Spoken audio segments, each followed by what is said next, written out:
Halo semuanya, perkenalkan nama saya Jessica Anastasia Kang dengan NIM 153240113. Nah, untuk tugas PJBL Agama Buddha kali ini, aku akan menceritakan pengalaman aku terkait Sigalowada Suda arah atas.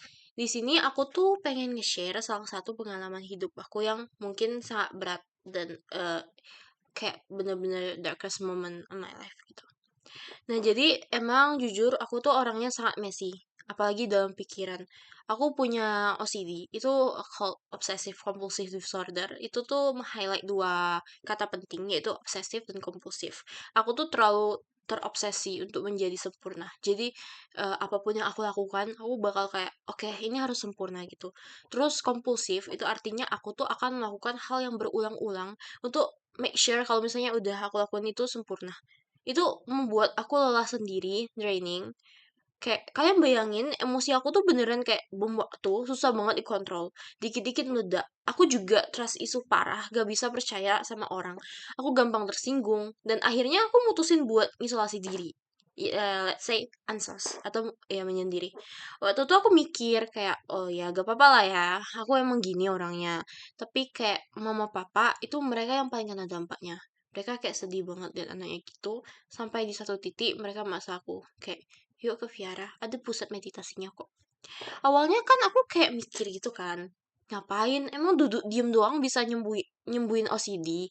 Terus kayak waktu tuh aku ketemu sosok guru spiritual gitu, dan dalam Sigalowata Sutta itu tuh disebut arah atas. Itu tuh menggambarkan hubungan antara umat dan kaum rohaniwan. Nah, waktu itu mindset aku tentang guru spiritual tuh beneran langsung berubah after ngomong sama dia. Kenapa? Karena dulu aku kira tuh guru spiritual tuh kayak orang yang cuma bisa kayak nyuruh-nyuruh kayak ini dosa, ini pahala. Ternyata enggak. Mereka tuh malah memposisikan diri tuh sebagai Kalyatamita di mana ini tuh artinya sahabat spiritual gitu.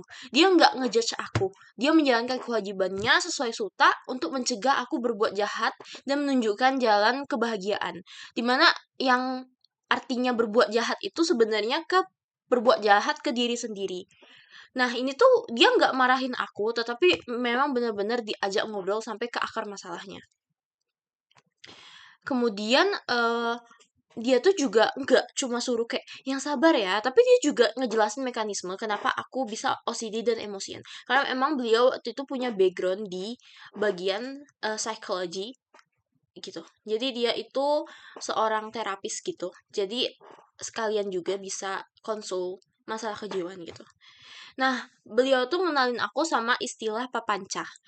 Mungkin teman-teman pernah dengar, papanca itu artinya pembiakan pikiran. Jadi misalnya nih, masalah aslinya cuma A, tapi di otak aku nih kayak beranak gitu. Jadi B, C, D, sampai Z. Aku tuh beneran pikirannya tuh ribet banget. Dan aku tuh kayak memikirkan yang kayak hal yang belum tentu kejadian gitu. Jadi itu capek banget. Terus dia juga bilang kayak, kamu tuh menderita karena upadana. Upadana tuh kemekatan. Kamu terlalu bergantung, pengen semuanya tuh perfect, sesuai kemauan aku. Padahal hukum alam kan anicca. Segala sesuatu berubah. Ya, mana bisa aku kontrol hal yang sifatnya berubah gitu. Terus dia juga bilang kayak, lepaskan keterikatan itu. Kamu nggak bisa ngontrol ombak laut, tetapi kamu bisa belajar berselancar kan. Artinya aku disuruh belajar ngontrol reaksi batinku sendiri, bukan ngontrol orang lain atau keadaan gitu. Mulai dari situ aku praktek, aku diajarin meditasi meta waktu itu di pusat meditasi di Jakarta. Nah, itu tuh kind of meditasi cinta kasih yang sebenarnya nggak harus Buddha, tapi banyak juga yang agama lain buat menenangkan diri gitu. Tujuannya apa? Buat aku ngelawan dosa atau kebencian yang numpuk di dada aku. Setiap kali aku ngerasa triggered, aku diajarin buat pause sebentar, tarik nafas dan sadari, oh ini papanca lagi main nih. Prosesnya tuh beneran gak instan. Aku tuh udah sempet drop berkali-kali, tapi emang akhirnya membaik thankfully karena ya itu praktik dari meditasi tersebut dan dari ajaran-ajaran yang diajarkan oleh guru spiritual aku. Lalu di situ kuku aku atau kakaknya mama itu juga waktu itu kebetulan ketemu dan dia tuh sakit secara mental gitu. Dia kayak ngerasa dililitin ular atau gimana gitu. Dan udah berkali-kali periksa ke rumah sakit tetapi juga gak sembuh-sembuh. Tapi akhirnya aku ajak buat ke pusat meditasi ini dan ngelakuin terapi. Jadi beneran terapinya ini itu tuh tipenya tuh tentang past life regression. Jadi kita tuh disuruh misalnya tutup mata, terus kita menelusuri tangga-tangga dan melihat kehidupan masa lampau kita. Mungkin kedengaran agak mistis buat sebagian orang, tetapi dalam konteks dhamma ini tuh buat kita pahamin kayak karma niyama atau hukum sebab akibat yang lintas kehidupan gitu. Dan surprisingly, itu validasi yang aku butuhin. Terapi itu berhasil membuka simpul-simpul trauma di batin aku dan juga kukunya mamaku. Kayak bayangin dia udah berkali-kali gitu ke rumah sakit dan gak sembuh-sembuh, tapi sekali terapi di sana, dia bisa melepaskan apa yang dia takutkan gitu. Karena dia sadar kayak kalau misalnya dirinya yang dulu itu bukan dirinya yang sekarang, dan semua yang terjadi itu adalah buah dari perilaku kita sendiri. Kadang kita wonder kalau misalnya kita sakit kayak kenapa ini kejadian ke aku gitu. Nah, mungkin one of the reason itu karena emang ada hubungan dengan diri kita di masa lalu.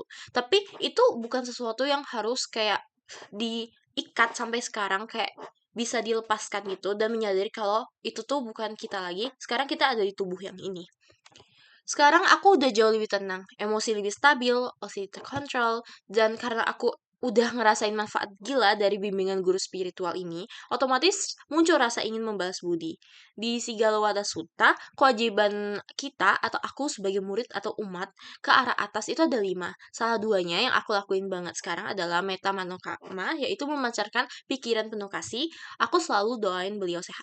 Waktu itu aku disuruh meditasinya tuh disuruh tutup mata, terus disuruh mengucapkan kayak aku bahagia, aku kayak cantik, aku pintar gitu. Terus aku apa namanya sayang dan cinta ke mama, ke papa, ke teman, even ke orang yang gak aku seneng juga harus dibilang ke semua makhluk gitu. Jadi beneran menyebarkan cinta kasih first ke diri sendiri, lalu ke orang lain. Dan itu bener-bener kayak sepanjang meditasi kita harus senyum, harus duduk. Itu emang awal-awal pegel banget. Tapi at the end of the day, itu bener-bener helpful banget buat aku. Jadi makasih guru spiritual.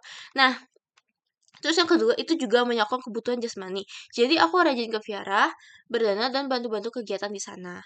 Itu bukan rasa terpaksa, tapi aku ngerasa kayak ajaran Buddhis, meditasi dari guru spiritual aku bener-bener kayak membantu banget. Dan aku mau menunjukkan rasa syukur aku lewat itu.